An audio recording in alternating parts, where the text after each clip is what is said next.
It is overtime here again at Barrel Amongst Brewing, and we are continuing the conversation about Stone Ruination. Now, there's a classic phrase in boxing, Ralph. I don't know if you heard about this, but it's everybody has a plan until they get hit. I don't know if you've ever heard that, but this is how this applies to what I'm talking about. I'm not just speaking gibberish.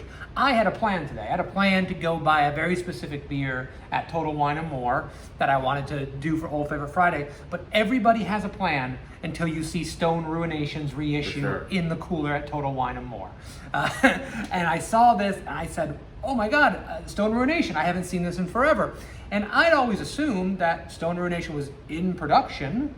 We just didn't get it in South Florida anymore because there's tons of beers. We talk about them all the time. We get a smaller amount of the portfolio of really great breweries because there's so much available. But no, they have not made this beer in 7 years. It was brewed for the first time way back in 2002. It's credited, at least by Stone, as being the first West Coast double IPA. It's a classic. It's a big, beautiful, bitter beer, and we're trying it for the first time in at least 7 years because we couldn't have had the opportunity since. So you're the hop guy, Ralph. You dissect hops, you live hops, you breathe hops. What do we got? So I think this is a fantastic beer and a great example of what West Coast beers are. You get a super bready background, and that's the best word I can use to describe it because it's richer, it's not crackery, it's very much like a baked bread, almost like a sweet bread. And then you get that very traditional, like pithy grapefruit bitterness.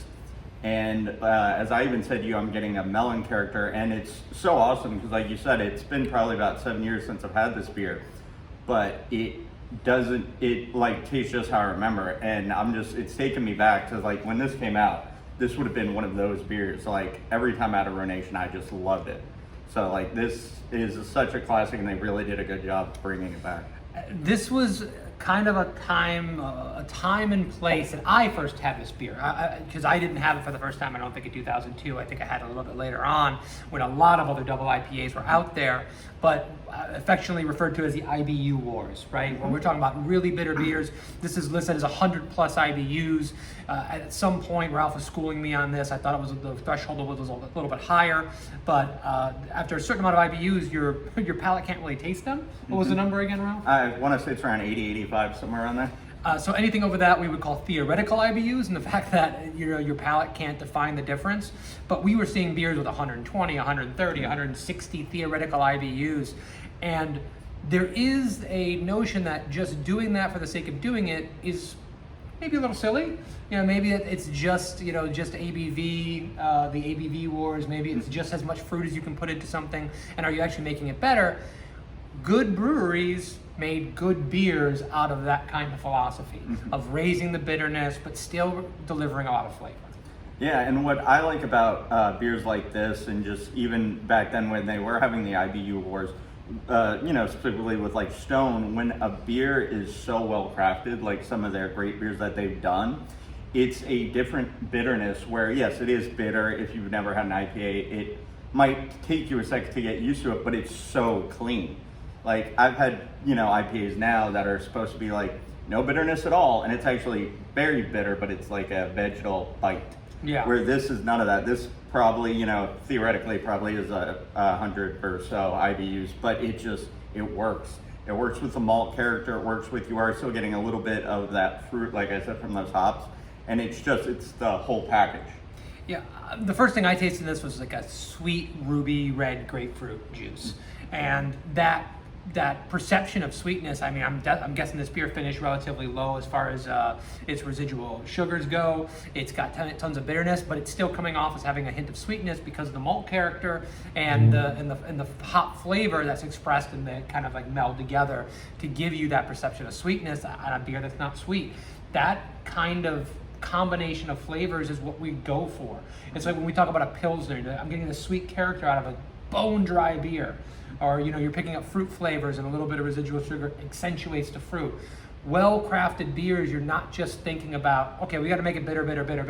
We got to combine the hops in a way. We got to get the flavor profile and the complexity that we're looking for. That's good brewing. Oh yeah, and this is, in my opinion, expertly crafted, because I was just thinking like I would love to make a beer like this.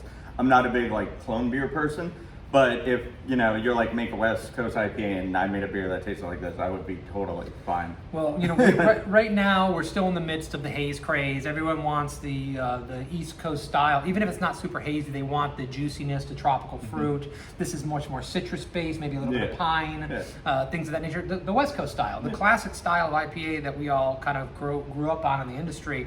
So we're doing a lot of those more juicy style IPAs, but we've talked about doing something West Coast inspired, and man, would I love to do that. Because one of the things that Old Favorite Friday has taught me is going back to some of these great, and we've done so many of these beers, over the last year or so.